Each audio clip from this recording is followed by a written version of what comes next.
Let's make sure everything's working properly.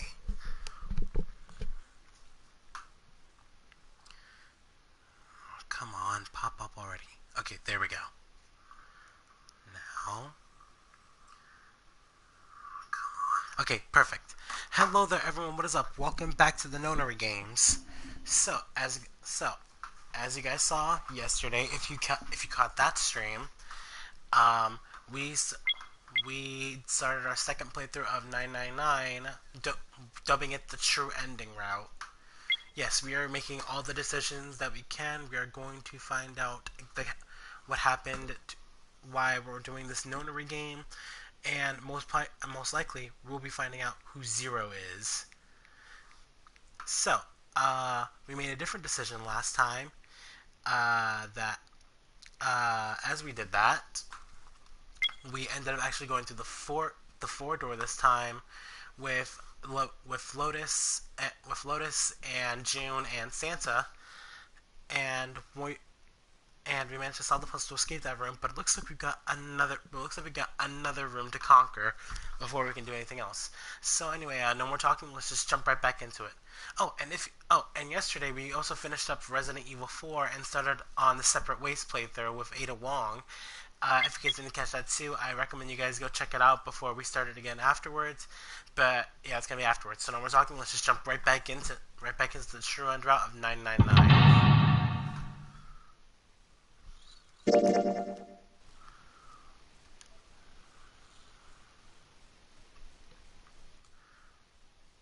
That leaves this door.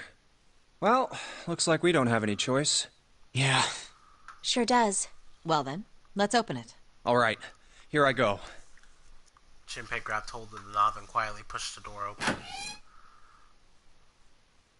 Wait, was it quietly or quickly? Oh, quietly. He entered, slowly, trying to take in as much of the surroundings as he could. The others followed shortly. Oh, so it's a kitchen. Sansa didn't look pleased. What were you expecting? Isn't it obvious? The exit? I was hoping this would be the way out of here. I don't blame him. You really think it'd be that easy? Yeah, I know. Still. As they talked, Lotus headed deeper into the room. And until she stood in front of a door. If we can just get through this door, we should come out on the other side of that grate we saw earlier.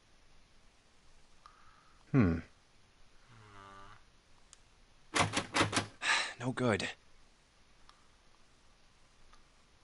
Sorry, I guess that wasn't very constructive. Oops.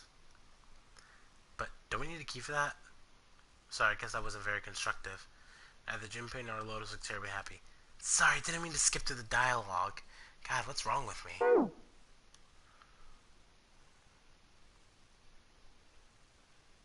Anyway, let's take a look. Yeah. So, Junpei dug the ship map from his pocket and spread it out in front of him. As he did. Hey! What's that? Huh? Oh yeah, I guess I forgot to tell you. I found this a little while ago. It's a map of the B deck. Before Junpei could finish, Lotus snatched the map away from him. Let me see that. You could have asked first, Lotus. She ran her fingers across it, muttering to herself. I knew it. See? Look. Yes, hold your horses. Junpei did as he was told. What did you figure out?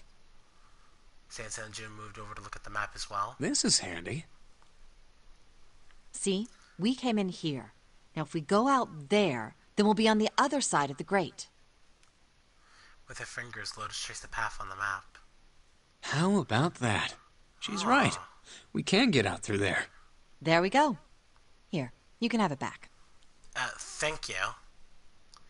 Satisfied she had been correct, Lotus folded the map and handed it back to Junpei. Hang on, let's see. After we complete this and escape from here, we'll be faced with another decision. So I've got to figure out which one of these is going to point me in the right direction. These are going to lead me to different decisions into the true ending route. So I've got to make sure I make all the important decisions right. Thanks. He took it and slipped the valuable piece of paper back into his pocket. There's a card reader on the right side of the door. And that means the key card is somewhere in here, right? I guess. That seems the most likely. All right, we know what we need to do. I say we split up and look for clues. Okay. Got it.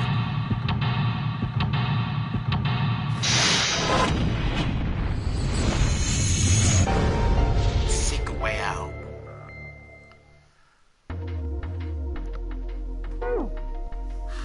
Well, let's start here. The voucher. It says appetizer 9, meat dish 10, soup A, seafood dish F. Okay, that's not important. Those 9 plates look pretty expensive. They're plates for appetizers. Remember, appetizers usually come on square plates.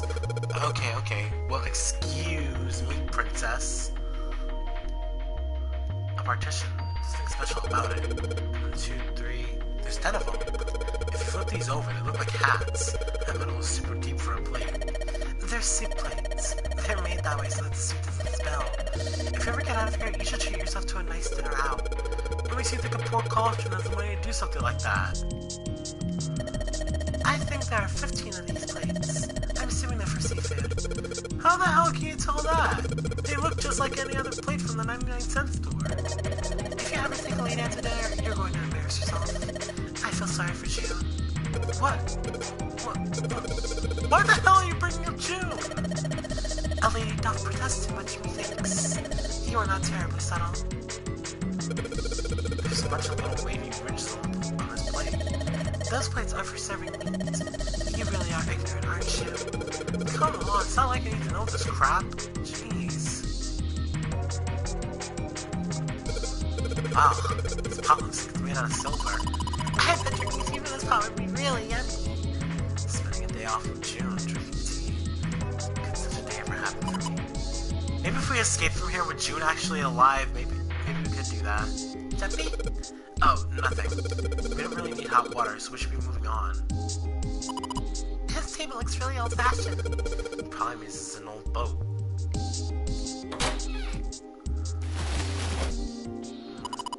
There's so much stuff in here. A whole lot of cans. This is probably a pantry. Huh. Hey, there's something behind the cheese. You're right. Why don't we move some of the cheese? Alright guys, time to move it. Shouldn't I need to look behind you? There's a little green bottle back here. A bottle of oil. There's milk in here. Milk in an iron barrel. Judging by the rust, it's probably really old. Maybe we shouldn't open it up. I don't think it'd be a pretty sight.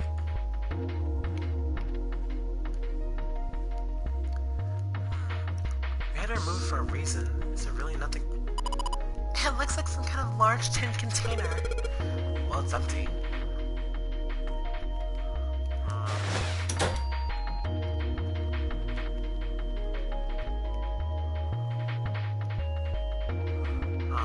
Passcode for this.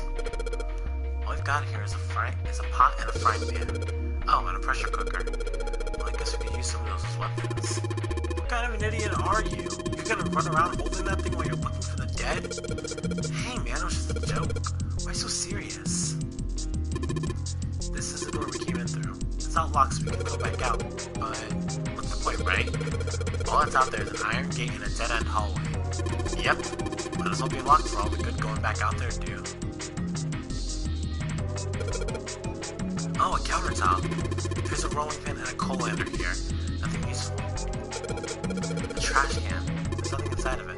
Well, better than being full of rotten food, I suppose. Yeah, there's nothing in here either. Hey, Santa, digging through the trash really suits you. What the hell did you say? Listen, lady, I did you a favor. I didn't just piss and moan, so I did it for you. Oh my. I don't recall asking you to do anything. Throttle you. Excuse me? Does it feel colder in here?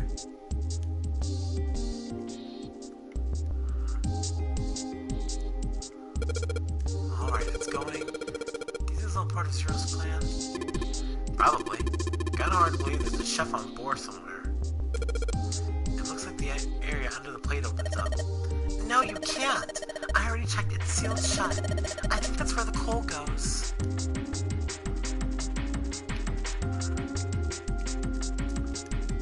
This bolt is rusted in place and won't budge. Of course, maybe if I put some oil on it. Hey! Just a little bit of oil and... Come on, you little son of a bitch. Whoa! Yes! Gotcha, you little bastard. You did it, Jumpy. You're so smart. Hey, I still don't get it. There's supposed to be something behind here. Oh, I knew it. A rusty knife? I don't think we'll be able to use it while it's like this. The knife seems important, Junpei thought, but it wasn't going to be much use to it the way it was. It's futile. Futile? Futile? You know, a waste, useless, pointless. Oh. Any particular reason you wanted to bring that up? Yeah, June. Oh, no reason really. I was just thinking about futility. Huh? What? She wasn't making much sense. Junpei tried rephrasing his question. Why were you thinking about futility? Well, it has something to do with the Titanic. The Titanic? Seriously, the Titanic again, June? Yep. Have you ever heard the story that the sinking of the Titanic was predicted? No, I haven't. No, I haven't. What is it? In 1892, 14 years before the Titanic sank, a novel was published. It was called Futility. It was written by an American novelist named Morgan Robertson. The story was about a big cruise ship colliding with an iceberg and sinking. Of course, if that was the only similarity, there wouldn't be any reason to mention it. It wasn't, though. The name of the ship, its nationality, course, departure time, size, displacement, maximum speed, number of passengers and crew, the number of lifeboats, even the location of the accident itself, and the cause, and the location of the damage. Everything matches the Titanic almost exactly. It was almost as if he'd seen the whole thing happen. But this book was written 14 years before the Titanic sank. But that's not all. It wasn't just futility that predicted the sinking of the Titanic. There were two other similar stories written by a man named William Thomas Stead. Both of them before the accident. One in 1886 and one in 1892. Stead wrote two stories that had striking similarities to the Titanic disaster. In one, two ships collided. Many of the passengers died because there weren't enough lifeboats. In the other, a ship collided with an iceberg and sank. I don't know. I mean, I'll give you that it seems a little weird, but I'm pretty sure it wasn't too uncommon for ships to hit icebergs back in the day, or even other ships. Right, I knew you'd say that. But what if Stead had some sort of special powers? To be more specific, what if he had the ability to do automatic writing? What? What does Automatic that mean, writing? June? Wait, are you talking about when someone's possessed by a spirit and then they write a bunch of stuff without knowing what they're writing? Yes, What do you mean, yes? That stuff's a load of bull. but Jumpy, you said you believe in curses. Come on, that's totally different. Okay, let's say, hypothetically, that automatic writing isn't a total load. These guys still couldn't have predicted the sinking of the Titanic. When this Stead dude wrote his thing, nobody had died on the Titanic yet. So if automatic writing is about being possessed by dead people, who the hell possessed him so he could write that stuff? That's not it. What's not it? I was gonna put it on auto. Stead wasn't possessed by a spirit. He was doing the possessing. What are you smoking? William Thomas Stead was a passenger on the Titanic. He just wrote down what he saw with his own eyes 20 years before it happened. He decided it was probably best to say nothing. What June was saying was insane and utterly absurd. If you tried to take what she was saying seriously, he'd go nuts. He'd go mad. Junpei smiled uncomfortably. Well, why don't we talk about this some other time, okay? Huh? But... Another time, June. Her voice trailed off. She glanced at the floor. Come on, let's get back to it. Yeah, June, we're wasting time. Junpei tapped June gently on the shoulder and awkwardly reached around her to pick up the knife from the box.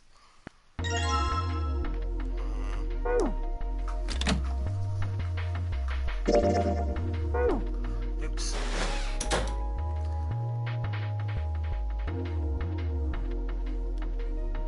Huh. A sink. It's still got water in it. There's a couple plates in there, but I don't think they're gonna help as much. A whetstone. Maybe. I'll use the whetstone to sharpen the knife. The blade of the knife is getting sharper by the second. I should be able to cut things pretty good with this. Yes! Alright. Now we... Okay. Now to take a look in that room. As Jimmy walked into the room, a blast of cold air washed over him.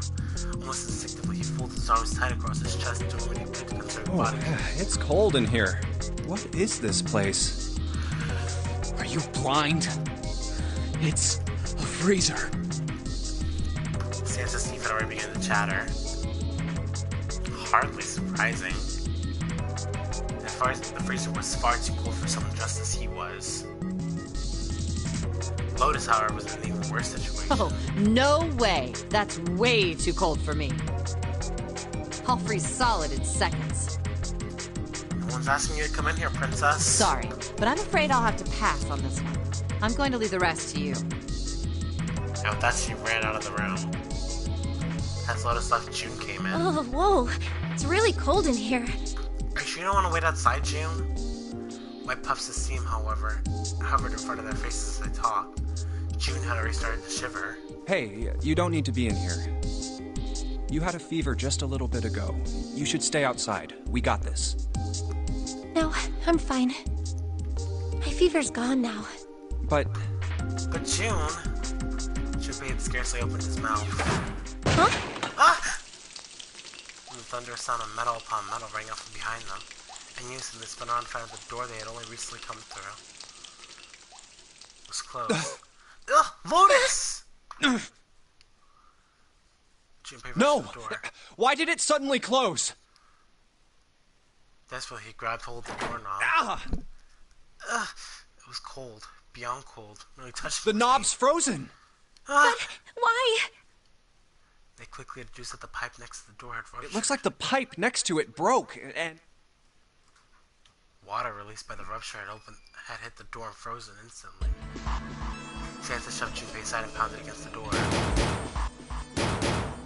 Hey, Lotus! You're out there, right? Open the door! She wasted no time in responding. What do you want? What's going on? The door won't open! Try opening it from that side, please! Oh, fine. Like, if you say so. Hold on. Soon they could hear Lotus on the other side of the door. Then the grunting ceased. They could hear a light panting as if from exertion. It's no use. It won't budge. Shit! You've got more people in there. You figure it out. Oh. In case you're forgetting, we have a sick girl in here. What happens if she freezes to death? She could die she'd be one of the first ones to freeze. God damn it. Shit, we've got to do something. Sansa was shaking like a newborn deer. June was hugging herself and was shivering violently. Even Junpei, with the heaviest clothes of any of them, was clearly feeling the cold. For every breath they took, they could feel the cold working its way deeper and deeper into their bodies. Anyway, let's find a way out. If we don't get moving, we're gonna be permanent residents. Two heads are better than none. I'm sure we'll figure something out. Yeah, you're right. Let's just take a good look around this room, okay? Right. Yeah. They pushed in close to one another and began to search. There's some frozen meat up there. It looks like pork. Huh? What's this? It looks like a tag or something.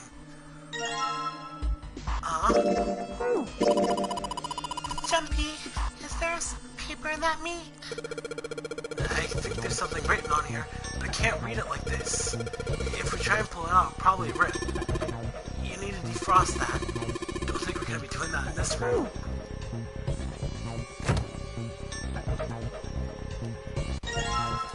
Dry ice. Junpei picked up the dry ice of his sleeves so as to avoid burning himself. Dry ice is just frozen carbon dioxide, right? Yeah, it is. Yeah. I wonder how warm it has to get for it to turn back into gas again. Hell if I know. How is that going to help us anyway? Oh, well, I figured we might be able to use it to get out of here. They were about to move on when June spoke up. Carbon dioxide sublimation point is negative 109 degrees. Any warmer than that, and it'll turn into gas. Any lower, and it becomes a solid. Junpei looked at her, dumbfounded. Oh, how do you know that? Despite my looks, I am the the queen of random knowledge. Looks bad to mess up when you're showing off. Oh, you're so cold your mouth's going numb? Yeah, that's right. You're just doing that on Jesus. purpose, aren't you? Damn it, June. June giggled and did her best to hide her guilt. At least she was still feeling good enough to joke around, Junpei told himself. Come on, guys. Don't you think that's kind of weird? I wonder why it doesn't turn into a liquid first. Sansa was now shivering at an astounding rate, but his curiosity seemed unaffected. Junpei? Well, it does seem rather odd. It is kind of weird. June answered. But it can turn into a liquid. Carbon dioxide turns to liquid if you put it under high enough pressure. But at 1 atmosphere, normal air pressure... It won't turn into a liquid, right? That's right. Instead of melting, it'll do what's called sublimating and change immediately from a solid state to a gaseous one. See, that is weird. Water's a liquid between 32 degrees and 212 degrees. So why isn't that the case for carbon dioxide? I don't understand science. Did I miss something to read? No. June replied with an answer that stunned both There's a of them. kind of ice that doesn't turn into liquid when it goes above 32 degrees. Huh? I heard about it. Its melting point is 96 degrees. Ice with a melting point of 96 degrees? What? You mean there's water that freezes at 96 degrees? Yeah, well, you could also look at it as ice that won't melt until it's 96 degrees. I need to keep notes on this. Water that freezes at 96 degrees. Ice that won't melt until it's 96 degrees. Junpei was cold as hell, but this was too interesting to ignore. He did his best to warm by rubbing his arms and stamping his feet and put the question to June. So what's this ice with a melting point of 96 degrees called? I heard it's called Ice 9. Ice 9? Ice Originally, 9? Ice 9 was a made-up substance invented by a science fiction author. But recently, scientists have discovered that such a substance actually exists. Wait, hold up. So is this thing called Ice 9, or is it water? Like I said, if the ice is over 96 degrees, it'll be liquid. If it's under that, it'll solidify. So you could think of it as a polymorph of H2O. Here, think of it like diamonds and graphite. They're both made of carbon, right? But depending on the structure of the crystallization, the hardness and structure are completely different. So you're saying normal water and this Ice 9 are like that? Yup. She wasn't finished. Have you heard the story about the crystallization of glycerin? For 150 years after the discovery of glycerin, people cooled it, warmed it. Excuse me. They did all sorts of things to it. But whatever they did, it never crystallized. However, one day in 1920, some glycerin on its way to England by ship was discovered to have crystallized during the trip. Scientists around the world wanted to research this new, crystallized form of glycerin and asked for seeds. Oh, a seed is a sample of the original crystallized substance. With a seed crystal, further crystallization of glycerin would be easy. However, something very strange happened. I knew games were a good form of knowledge. You learn something new every time you play. Not only did the glycerin encouraged by seed crystals begin to crystallize,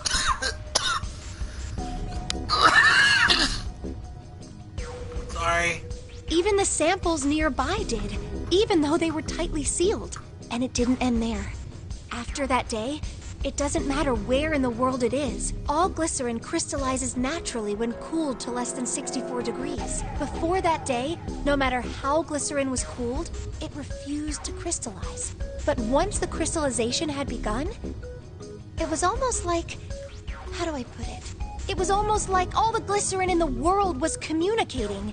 Communicating in some way that we can't sense. And now it's happening everywhere. Junpei was honestly impressed. It was in fact a pretty interesting story. Wow, that's pretty interesting. It's But, really interesting, June. But, what does that have to do with Ice 9? to a surprise, it was Santa and not June who answered. What she's saying is that it's a lot like Ice 9. What happened, I mean. A lot like? Oh, that would be bad. If water everywhere started freezing at 96 degrees? Man. It'd be the end of the world. I see. Junpei felt that Santa might not be treating the idea as the end of the world with the proper concern. At any rate, we're not gonna have to worry about the end of the world unless we can get out of here pretty damn quick. He was right. But still, though, that was a nice lesson from June. Alright, guys, I think that's enough of that. I didn't think we'd get quite this far off topic. I mean, I know I'm kinda at fault here, but we can't be screwing around anymore. I know. Seriously, I might go by the name Santa right now, but I didn't grow up in Iceland. I freaking hate the cold. So let's get cracking, alright? We gotta find a way out of here. Santa stomped off, clearly doing his best to pretend the cold wasn't affecting him. Selfish, isn't he? Still, Santa was right, and it was high time they got back to their Ice search. 9 is interesting and all, but we can discuss it more once we get out of this freezer. Yeah. Junpei looked at June, nodded, and resumed his search of the room. There's gotta be some other stuff we didn't find in the freezer. Let's see. Okay, frozen chicken. That could help out. Everything's frozen in here. It doesn't look like there's anything else interesting.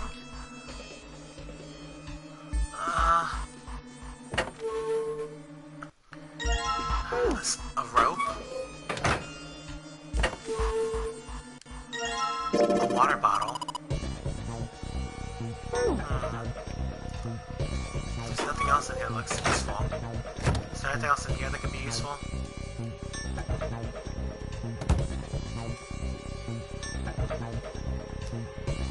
Huh.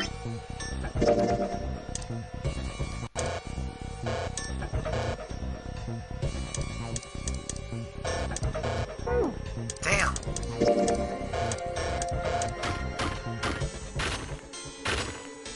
Oh. Alright, the dry ice all in pieces now. I'm gonna put these plates of dry ice into the water bottle.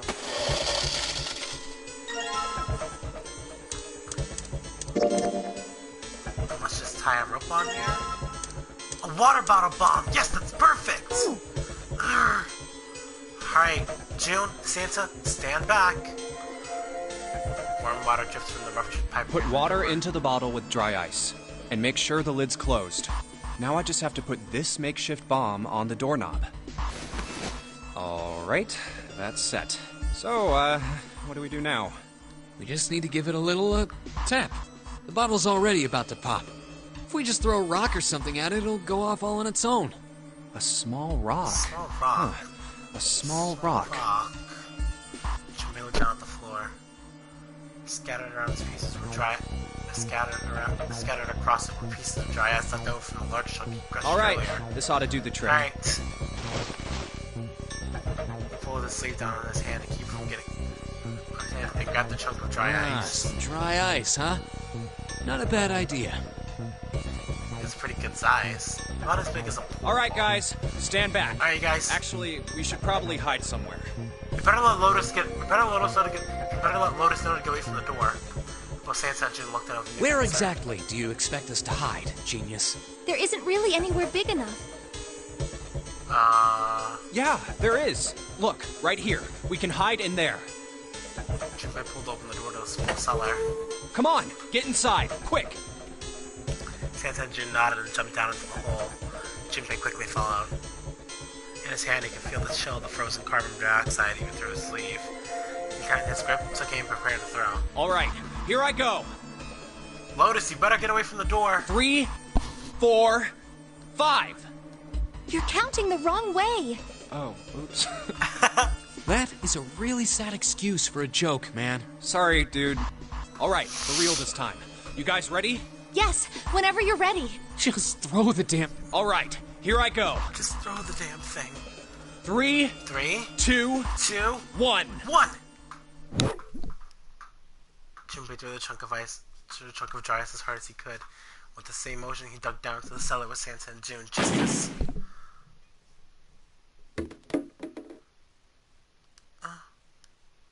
Junpei leapt up out of the cellar and ran to the door. Jumpy! The ice on the door! Is it gone? Yeah, it's Yeah! gone. The blast must have shattered it. Yes. Alright, let's see if it opens. Junpei grabbed the knob and pushed to follow his way.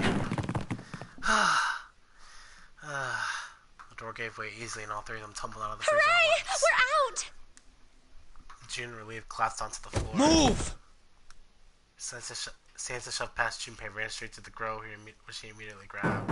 Oh, god damn it! Hot, hot, hot, hot, hot, hot! Fuck! He proceeded to kick the grill in a futile but amusing fit Well, of you rage. did just grab the grill. What did you think would happen? Hey, where's Lotus? Huh?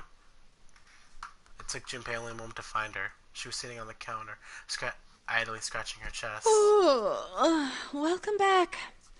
I was starting to get tired of waiting for you guys. With a great yawn, Lotus lowered herself off of the counter. Junpei clutched his teeth and walked toward her. What were you doing? What do you mean, what was I doing? I was waiting. We were gonna die! Oh, yeah? But you didn't. So everything worked out all right, didn't it? What the hell? Just kidding.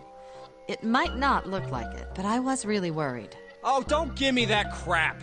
I'm telling the truth. I mean, if you died, then I'd be in trouble too. If you died, then I'd be stuck here, and I'd die too. See? I did all I could. I even looked around to see if there was anything I could use to pry open the door, but I couldn't find anything. So, all I could do was wait. I mean, what else did you want me to do? Call the cops? It was true there wasn't much she could have done, but something about her tone. Junpei gritted Fine. his teeth. But there's one thing I have to ask you. What's that? You didn't close the door, did you? What? You think I closed the door on you? Why would I do something like that? It closed on its own. I told you before, if you die, then I die too. Yeah, I guess so. Seeing that accident was the only explanation for the door's closure. If she really wanted to kill us, all she had to do was bar the door from the outside. But she didn't. Well, she didn't do anything. She's only lazy, or negligent at least, not an attempted murderer. Junpei swallowed his anger into his best to Well, plunge. I'm sorry. I'm sorry I doubted you. Sorry, Lotus. Oh, yes, well, that's all right. As long as you understand. Lotus looked away and twirled her hair between her fingertips. His vengeance against the girl complete, Sansa swaggered back toward Junpei and Lotus. Hey, no more screwing around, you two. Break time's over. Especially for you, lady. You've just been sitting on that fat ass of yours while we were freezing to death. He did not just tell her that! Oh, so she's gonna lock him back in the freezer, isn't she? How rude. I was plenty busy. Yeah. How about you put all that energy into something besides bitching? Let's go. I thought he was gonna lock him in the freezer. But yes, this gives me a perfect idea. Hey, what are you doing? What are you going to do if the paper burns? Come on, it'll be fine. I mean, it's not like it's going to burn right away, right? You just got to keep an eye on it and the paper will be fine. Well, you can argue all they want. I'm going to keep an eye on this part. Cool, looks like it's about time. I'm going to try taking the paper now. Jumpy, be careful! It's weird for her to care, but I know what I'm... Ouch! See? I told you. Hey, what the hell are you doing? Hurry up and take the paper out. It's not coming out. This thing's frozen stiff. I can't get it out. So are we gonna have to cut the meat?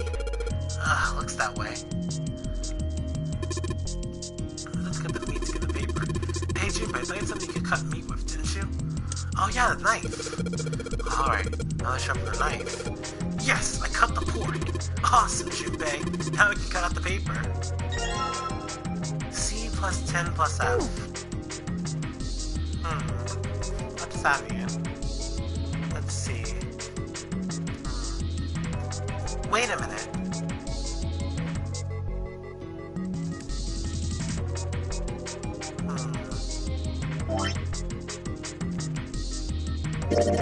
C plus 10 plus F.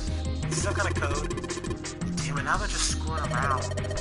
Junpei, do you know what C and F stands for? You think maybe it means corporate finance?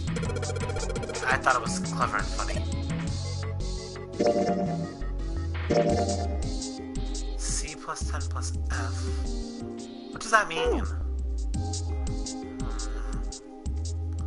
Let's see. Let's see. C plus 10 plus F. I don't know what the hell that means. Let's see.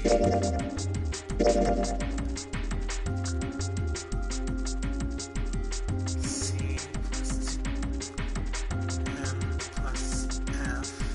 I know it's gotta have something to do with this. C plus 10 plus F.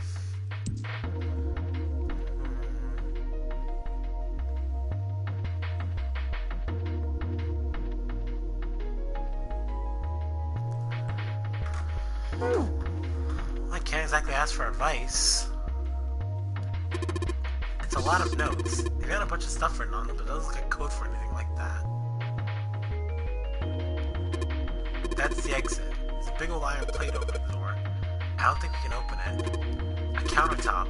Got a rolling pin and a coal under.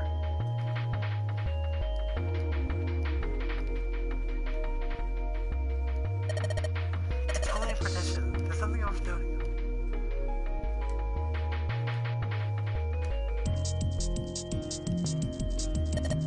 Oh, lights. It's nice to have something finally go our way.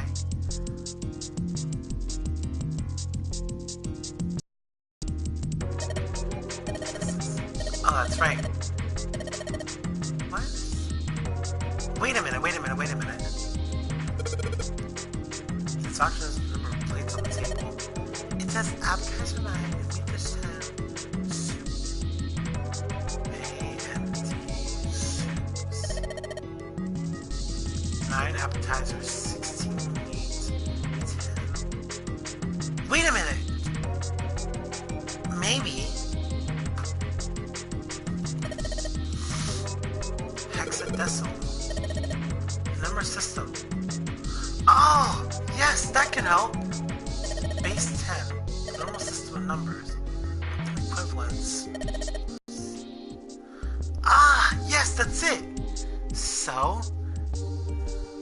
let's see. C plus 10 plus F. C plus A plus F! That's gotta be it! So... 12 plus 10 equals 22, and 22 plus 15 equals 40, 10 plus 16, base 10, A plus 10. I think I get it.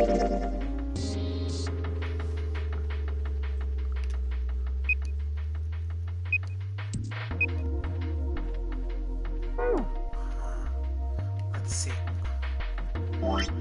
Okay, where's the file? Is there a file for it anywhere around here?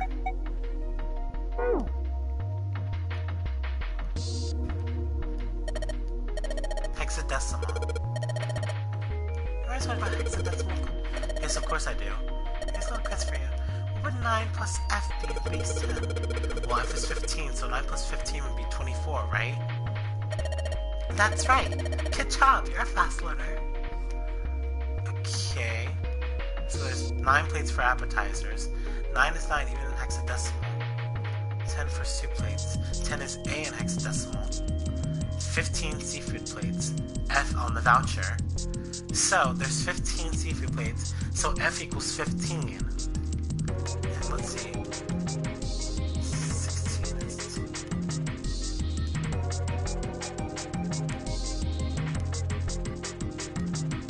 A plus 2.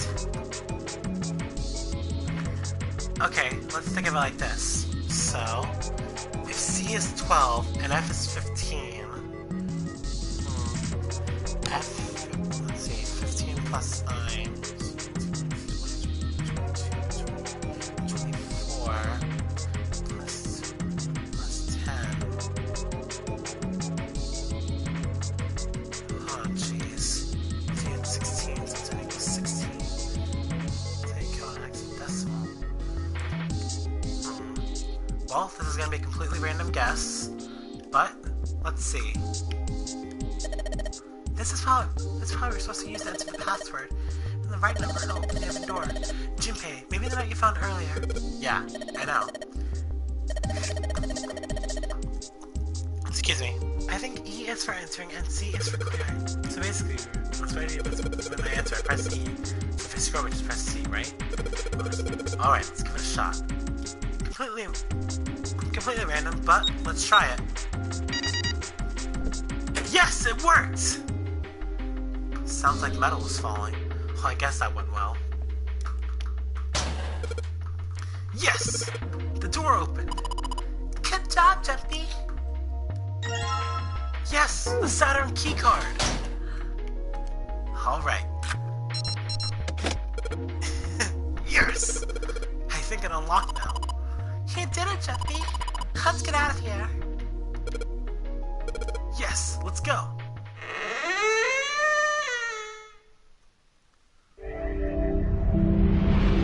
He found it!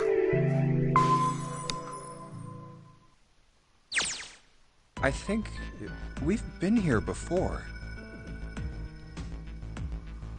Wow, that hexadecimal thing is so confusing. I really don't know my math. A metal grate stretched from wall to wall. Beyond it were 2 elevators and the entrance to the kitchen. The elevators are over there, so that means... We went into the kitchen through that door and came out on this side. That means the map was right. Looks like. Then let's use it to plan our next move. Next move? Yeah, we need to decide where to go from here, don't we? He's right. Let's get started. From the looks of it, there are 4 possible routes. Okay, we're close. Since this is a new route, until we connect to here, which probably play the same, I'm just gonna wait till we get to that point. Let's just keep it simple and call them A, B, C, and D. First, A and B. They both seem to connect to a room that looks L-shaped. Yeah, there were 2 doors. But they were both locked. We couldn't open them. Now, route C. This goes all the way to the main staircase. That means it's door 5, one of the numbered doors. Then do you think we would meet up with the other 4 after this hallway? No, I don't think we will. Why not? Look, there by the stairs. See how the gate is opened? When we went into the kitchen, it was closed. But it's open now. What do you think that means? They opened it. Most likely. And if we take Route C, we're going backwards. That would be pointless. Then that means... We should take route D.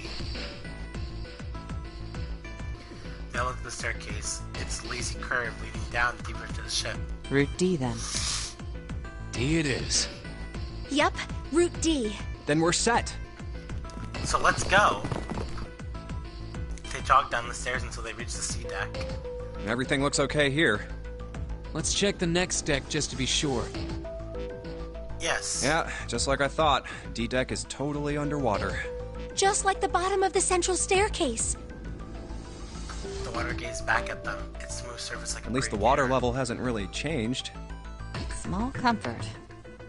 May as well head back to C-Deck. What else is here? There are 2 elevators over there at the top of the stairs, just like the floor above. Hold on. These are kind of different. Huh? See? There's a card reader on the side. Another strange mark. Hey, look! It's Lotus's symbol. Huh? See? It's the woman symbol with horns on it. That seems like... Oh! Ouch! Ouch! Ouch! Ouch! Ouch! Ouch! Lotus had taken hold of Junpei's hair. She began to shake him violently, and he thought he heard a low growl coming from her throat. What was that about the mark again? Nothing. It was just a joke. Such violence. Junpei began to wonder if she was not the devil itself. With an uncomfortable smile, June spoke up. This is a Mercury symbol. The horns symbolize the wings on Hermes' staff. Hermes, herpes, whatever. If we can't get this thing to work, these elevators aren't going anywhere. In other words, we need a key card with the Mercury symbol on it. Probably. I guess we can't get on then. Let's just disregard the elevators for now. How about this hallway on the left? Whoa, there's so many doors. They weren't sure how many, but certainly enough to be discouraging. Damn it. If we try and search all these, the sun's gonna go down before we've done half of them. Isn't the sun already I down think the already? sun already set. I have a Yeah, feeling she's this right. ship is the only thing that's going to be going down anytime soon. That's even worse. Well, we can come back to this hallway later. Let's check the hallway on the other side, shall we? Time to head back to the stairs. Yes. And now the right hallway. Quickly, they headed into it. It was approximately the same size as the alcove in front of the stairs. The hallway led toward the stern, and at its end was a set of double doors. There are doors here too. Well, I guess it's just 4 this time. Let's open them. All right. Okay. Let's start with this one. Junpei nodded and grabbed the one closest to him. He gave it a small tug and felt it move. It isn't locked. I'm going to open it. Thrilled to have found an unlocked door, he threw it open.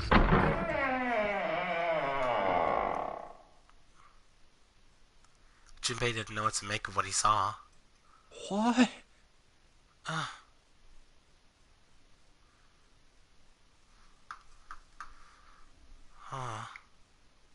He simply stood unable to speak.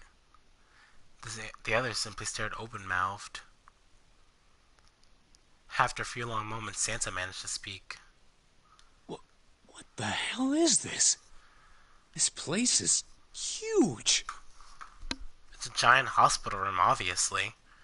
A massive room stretched out in front of them, more a cavern than a room. Its vastness was oppressive, and it bore down on the 4 companions. It wasn't empty, however. The entire room was filled with lines upon lines of beds. Oh, there are beds everywhere.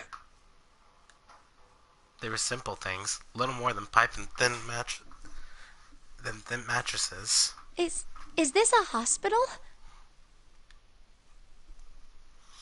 Oh my god, the snow is really coming down. He had at last been able to put a name into the harsh scent that pervaded the room. It definitely has the smell. Could be. I see medicine cabinets and surgical tools. Hey, look there. The 4 doors at the end. Number doors. 3 of them were emblazoned with large single-digit numbers made with thick red paint. The left door says 3. The second door is blank, but the third has a 7. And the rightmost door is 8. There's no doubt. They're numbered doors. Why is the second door blank? That seems kind of strange, don't you think? Yeah, but No look, there's point no... worrying about it right now. Let's see if these will open first. Yeah, there's no red next to it either. Yes, that sounds like a good plan. Jinbei headed toward the doors, weaving his way between the beds. He started with door 3 on the left and moved to the right until he reached door 8. Well, of course they're not gonna... Well, of course they're not gonna open. Oh, it's no use. Well, of course. If it was that easy to open these doors, what would be the point of the notary game? We have to activate the red, or the numbered doors won't... Wait a minute. What's wrong? Look, the display on the red. There's nothing on it. Huh? Don't you remember? The red at the central staircase? If no one was inside, it said vacant. Oh yeah, you're right. But this one... There's nothing on it. The snowplow. Right? I wonder if it's broken. Only one way to find out.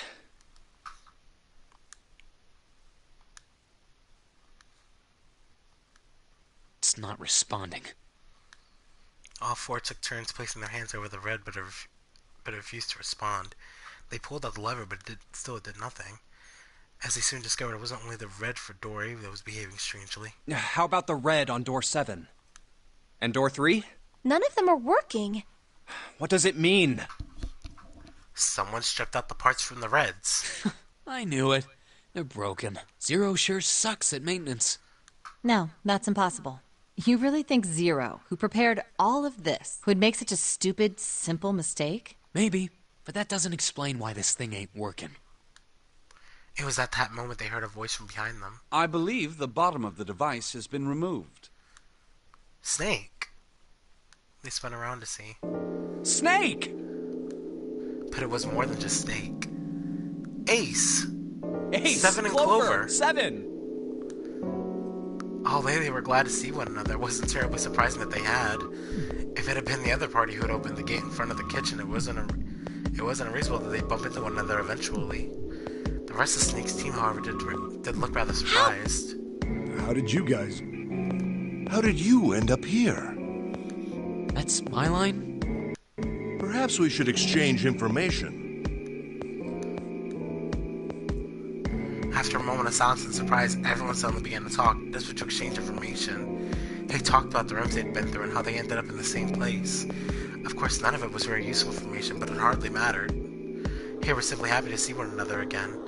Although the level of cheer varied greatly from person to person, each one of them was wearing some manner of smile, almost as though they had already forgotten about the death of the Knife Man. No, thought Junpei, perhaps that wasn't it. Perhaps the thoughts of his death were what drove them to smile at one another. Not in a morbid or hateful way. No, the Knife Man had died. That they were still alive, and that was something to be happy about. A sort of simple, uncomplicated joy, Junpei thought. The joy of being alive. Still, he felt sorry for the Knife Man, but more than anything, Junpei was happy to be alive. Although he just... There you have it. Our half of the story. His part finished, Ace fell silent. For a moment, Junpei was silent. Okay, let me see if I got all this straight.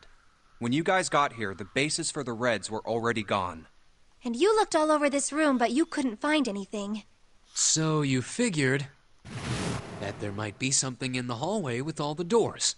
So you went and had a look? Oh, I guess maybe things will play different. Maybe Snake isn't going to vanish this time. And while you were looking around, you heard voices. Yeah, so let's see what happens when we get to this point. Let's see what changes. Uh-huh. So you followed the voices and came back here. Indeed. And that was how we found you. Why don't we check those 3 reds again, just in case? You're right. Huh. There's a long, thin gap on the bottom. I think it's a slot for something. Probably electronic. Must be the guts of the red. Well, this isn't good. If the red is inactive, we can't keep going. Well, what about that hallway over there? Isn't there anywhere else we can go? No, there isn't. There are plenty more hospital rooms, but nothing else. Hospital rooms. That's what's behind all those doors? Yes. There are a number of individual rooms in addition to this large one. There was a door at the end of the hallway, but it was locked. There was an astrological symbol engraved near the keyhole, however. I was able to get a good feel of it. I believe it was the symbol of Jupiter. Not again. Those goddamn things are everywhere. I wonder what they all mean. For a moment, everyone was silent, deep While in we're thought. asking what things mean, what's the deal with this room? I mean, I thought this was a cruise ship, but I can't imagine a cruise ship would have a hospital like this. Of all people, it was Seven who answered him with calm confidence. Well, I figure it's probably a hospital ship. Chances are it's the Gigantic. The Gigantic? Junpei looked confused. So did everyone else. What is this gigantic? Seven knit his brows for a moment and began to The explain. Gigantic. She was a sister ship to the Titanic, built in the early 20th century. Actually, the Titanic had two sister ships. The Gigantic was said to be Yeah, one of them. I They think intended to we make already her a went through this passenger explanation the of first Titanic, but the British Navy took her over and made her At some point during the war, the Gigantic, she ran aground afterwards, so what happened to her after that? One theory going around, it seemed like he'd been one of the... That trauma turned him into... Soon enough, the guy wanted... Which was impossible, but the Gigantic... So you're saying this Lord Gordain... Yeah. That's impossible. No. Pipe down. Just pay attention. What, that's it? Proof? Proof that this Well, this ship... So, I just... Oh, for goodness. No, Like? Well, Seven looked around desperate, doing anything to avoid meeting Lotus's piercing stare. He scratched his head for a moment, then gave up. I don't know. I guess your memory isn't back yet. Yeah. Sorry. Hey! Whoa, wait a minute. Junpei was, he felt, legitimately shocked by what seemed to be new and very important information. Everyone else, however, seemed unimpressed. In fact, the outlook of Junpei as though he had said something very strange. Yeah? Your point being? He decided to revise his attitude for the next Was I question. the only one that didn't know? Everyone Why? nodded. Oh, yeah. I told the rest of them before we ran in. I told them I couldn't remember a day. What? Then almost to save Junpei from further embarrassment.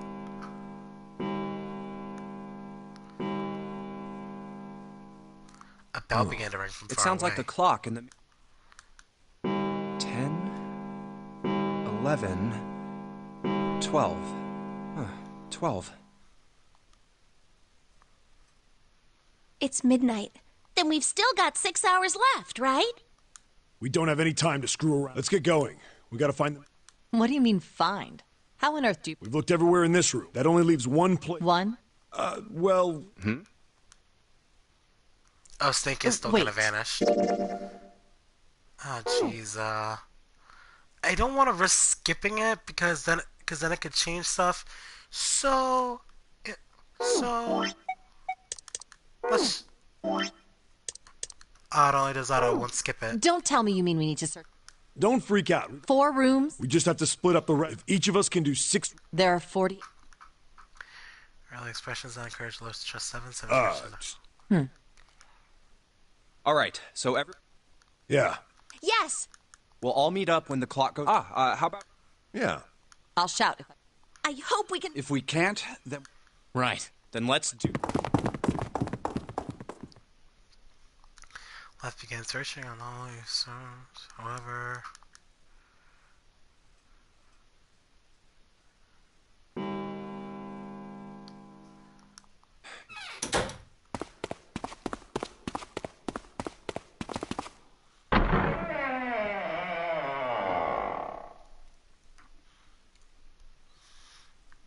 He jogged through this.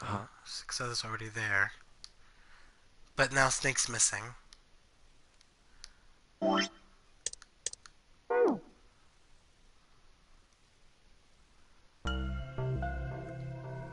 Oh, wait a minute.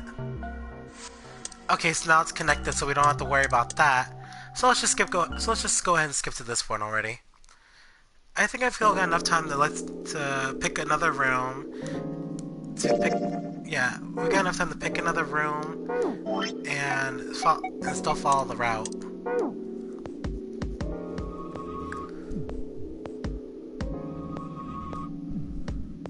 So, we have to pick between door 3 and door 7 to the next route.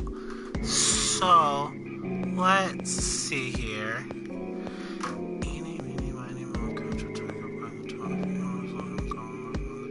Pick this one, and you are it. Door 7. Yeah, okay, door 7. I think... I'm gonna go with door 7. Okay, 7 it is.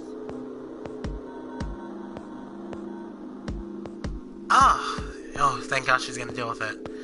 I'm sorry, guys. It's just that ever since the semester started, my neighbors that are in different rooms, they have been literally the loudest, and it gets worse at night because they leave the door open.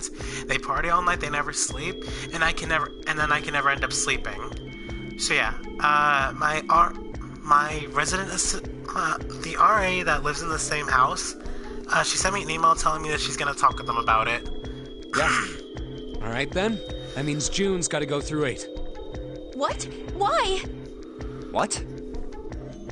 Sansa grimaced and muttered angrily to himself, but finally began to If the explain. 6 of us are gonna keep going without leaving anyone behind, there are only 3 ways we can do it. Plan Have A. 3, 5, and 8 go through 7, and 4, 6, and 7 go through 8. Plan 4, B. 5, and 7 go through 7, and 3, 6, and 8 go through 8. Or Plan C. 3, 6, and 7 go through 7, and 4, 5, and 8 get 8. Yeah, that was the one I went with. Plan C before. There are no other combinations. Yeah, I can't go with June. In other words, 3 and 4 and 7 and 8 can never go through the same doors. You get it now? I'm sorry, June, but, Oh no. As Sansa finished, June looked over at Junpei, tears welling up the corners of her You're eyes. saying we aren't gonna see each other again for a long time. Just only for a little bit, June, don't worry. Junpei felt just as June did. He wanted to be at her side through whatever trials they were prepared to face. But he knew if he were to survive, he had to swallow his feelings. In order for the 6 of them to move forward, he and June had to be separated. He looked at June. He was scared to lose her, but he swallowed, steeled his resolve, and did his best to smile. Hey, come on. You're making it sound like we're never gonna see each other again. We gotta split up, but only for a while. This is just like when we went into the 4 and 5 doors, remember? We got split up then too, but we all met back up. I'll bet 7 and 8 are just like that. You mean they're connected somewhere? Yeah, probably. Probably. She didn't sound very hopeful. It was 7 that is rejected. I'm sure they're gonna connect somewhere. Okay, so if this was 8, then I'm pretty sure maybe this one has to be 7. Yeah. So the route's still the same. This route probably has to be 7. Maybe. Why? What makes you think so? Excuse me. If they don't, then neither team can get through door 9. In other words, the game would end right here. Zero's been on top of his shit so far. I don't think he'd blow it now. I'm damn sure that son of a bitch wants to have his fun as long as possible. He's not gonna end this game until we get through the 9 door. June said nothing. The tears were gone, but her eyes were still sad as they looked at Junpei. He met them with what reassurance he could, what he could manage, laid his hand gently on her shoulder. Everything's gonna be fine. We're gonna see each other again. I promise. June bit her lip and gave him an almost imperceptible nod. Yes. Promise? I promise, June, don't worry. Her voice was barely above a whisper. Sansa's voice shadowed at the moment. You guys are done, right? He stretched and continued. Anyway, that's pretty much it. Clover and I will both go into separate groups. I figure I'll take 8 and Clover can take 7. Any problems with that, Clover? Clover? Whatever. Also, I'm still gonna be with Clover again, just like I did with Door 8. All right, we're ready to go then. Let's move. So who's in my group? At Santa's command, the group split and headed for their respective doors. Clover. Oh, so it's me, Clover, and 7 this time. And when we went through Door 8 last time, it was me, Lotus, and Clover. So Clover's still gonna be with us again. And the other team is Santa, Lotus, and June. Santa, Lotus, and June headed for Door 8. For a long moment, they stood in front of the door. 7 took a deep breath. You guys ready? Yeah. Okay. Okay. Let's go.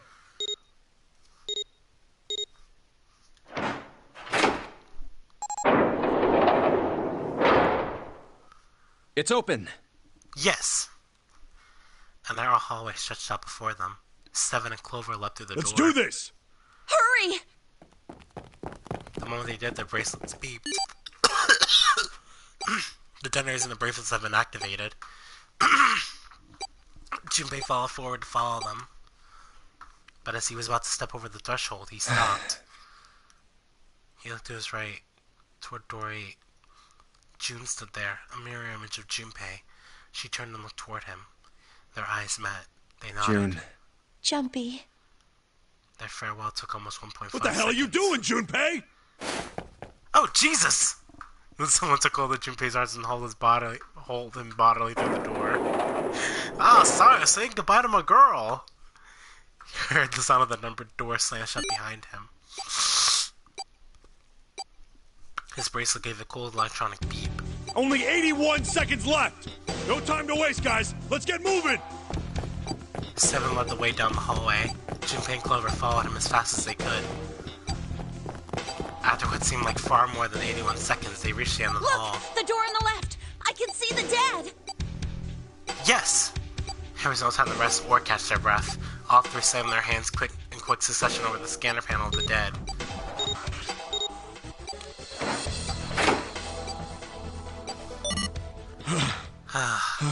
We're safe now.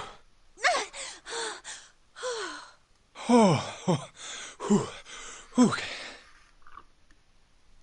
Excuse me. Still kind of catch his breath. Seven leaned heavily against the wall. It stopped. It stopped. Excuse me again.